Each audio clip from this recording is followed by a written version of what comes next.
Good morning, students. Students, as we are discussing about the cell in this chapter, so in today's video, I am going to discuss about some other structures which are present in eukaryotic cells. Initially, I will discuss about the structure as well as the function of the cell wall. Then later on, I will discuss about endomembrane system and the various organelles which are present in it.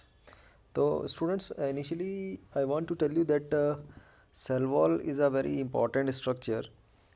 We can say that it's a kind of non-living rigid structures present outside to the plasma membrane and is present in fungus as well as the plant cells. Students, I want to tell you that this cell wall not only gives shape to the plant cell as well as the fungal cell, it also protects the cell from the mechanical damage and infection. As we are talking about eukaryotes, so in eukaryotes fungus also possess the cell wall as well as the plants also possess the cell wall, and the main function is cell wall is to provide a structure or shape to the cell, and except it also prevents cells from the mechanical injuries or infections too. And sometimes it also helps cell to cell interaction and provides barrier to undesirable macromolecules.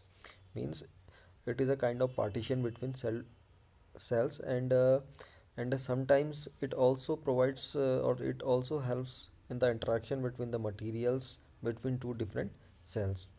Now I am talking about the structure of the cell wall.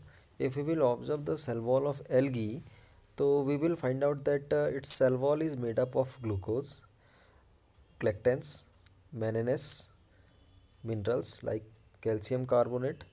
While in case of plant cell, if we will discuss about other plant cells, so we will find out that in plants the cell wall is made up of cellulose, hemicellulose, pectins or some kind of proteins. Now student, one more thing I want to tell you that when a plant cell is younger, so initially the cell wall which is going to develop is called as primary wall, and it is capable of growth. Later on when the cell becomes mature, okay, the primary wall's capability of the growth diminishes and it becomes mature, and it forms secondary wall. Okay, and so we can say that the secondary wall which is formed later on is located towards the inner side of the membrane. Okay, or we can say that towards the cytoplasm of the cell or plasma membrane of the cell. Now one more thing I want to discuss with you. The middle lamella is a layer mainly made up of calcium pectate which holds or glues different neighboring cells together. Means outside the cell wall there is a fine lamella like structure, okay, which helps to attach or to hold two neighbor cells, and as well as it acts like a glue, and with the help of it the two neighbor cells or neighbor cells are attached with each other. And sometimes the this lamella along with the cell wall forms a bridge like structure between two different cells, and this bridge like structure is called as plasmodesmata. Is it clear? And now the second structure which I want to discuss with you, this is endomembranous system.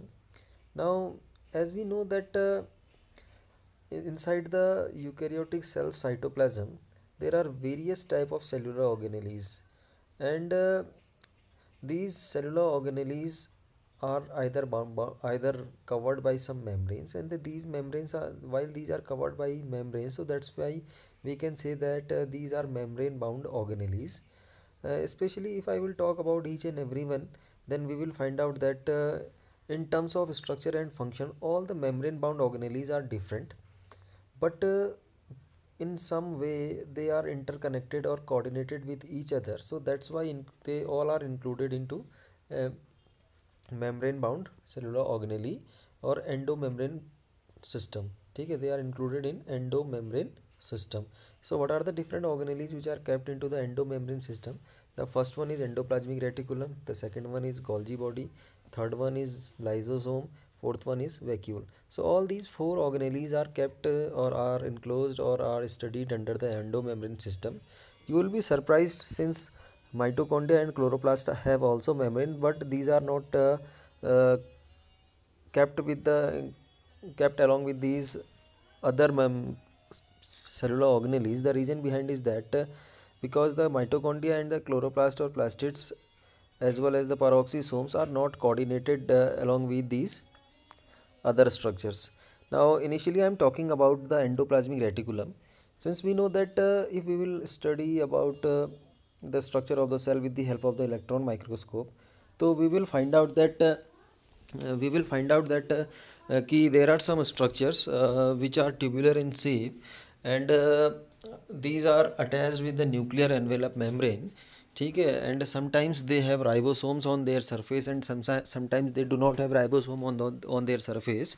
So these are called as endoplasmic reticulum. So actually I want to tell you that while we will observe a general look over the cytoplasm of the cell, we will find out that the cytoplasm of the cell is divided into compartment like structures due to the presence of these endoplasmic reticulum. Now the structure which is present inside the tubes of the endoplasmic reticulum is called as luminal structure, and the compartments which are present outside the tubules of the endoplasmic reticulum are called as extraluminal compartments. Now I want to tell you that due to the presence of these ribosomes on the surface, the endoplasmic reticulum can be classified into two types. Now the first one is called RER. When the ribosomes are present on the surface of endoplasmic reticulum, then the endoplasmic reticulum is called RER, rough endoplasmic reticulum. While these are absent from the surface, then we can say that these are smooth endoplasmic reticulum. Now the rough endoplasmic reticulum are the sites for the synthesis of the proteins due to the presence of ribosomes, while the smooth endoplasmic reticulum are the sites for the lipid synthesis. Or while we will discuss about the animal cell, we will find out that in animal cells these smooth endoplasmic reticulums are the sites for the formation of the some steroidal hormone, and which are the hormones which are formed of lipids too. Now the second structure which I want to discuss with you is called Golgi apparatus. So initially Camillo Golgi was the scientist who discovered it in 1898, and he observed that when somebody is going to stain cell, so there are some structures which are gaining or which are attaining a dark stain, and these structures are named as Golgi apparatus or Golgi bodies on the name of the Camillo Golgi. Now I want to tell you that Golgi apparatus have some flat disc shape sacs-like structures which are called cisternae, and each cisternae is approximately 0.5 micrometer to 1 micrometer in diameter. Okay, and if you will find out or if you will observe, you will find out that these cisternae are lying parallel to each other, and you will find out that they are varied in number in different kinds of cell. If we are observing different kinds of cell, so we can find out that the number is varying, means the parallel cisternae which are present parallel to each other may be variable in different kinds of cells. Now if you will find out that one more thing we can observe that these Golgi apparatus are present like a concentric ring, okay, around the nucleus of the cell, and it has two phases. One phase is convex phase and another phase is concave phase.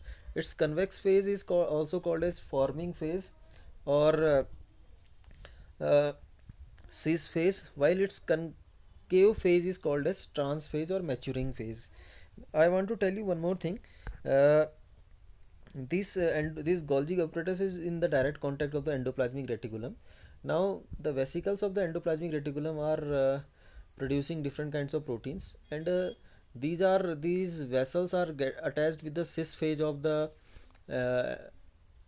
Golgi bodies, and here in the cis phase the secretions or the proteins are getting mature.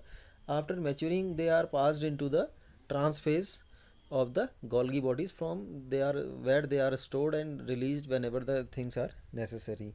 So in this way we can say that the endoplasmic reticulum as well as the Golgi bodies are attached with each other or interconnected with each other or coordinated with each other. So that's why these are called as endomembrane. These are kept into the endomembrane system. Along with it, I have one more. There are few more structures which are called lysosomes as well as and these are lysosomes, and these are also kept into the category of the endomembrane system. So we will discuss it tomorrow. So I hope so कि today's topic was quite clear, and I hope so you learned it very well. Still, if you are feeling any difficulty, you can consult with me. Thank you, bye bye, and have a nice day.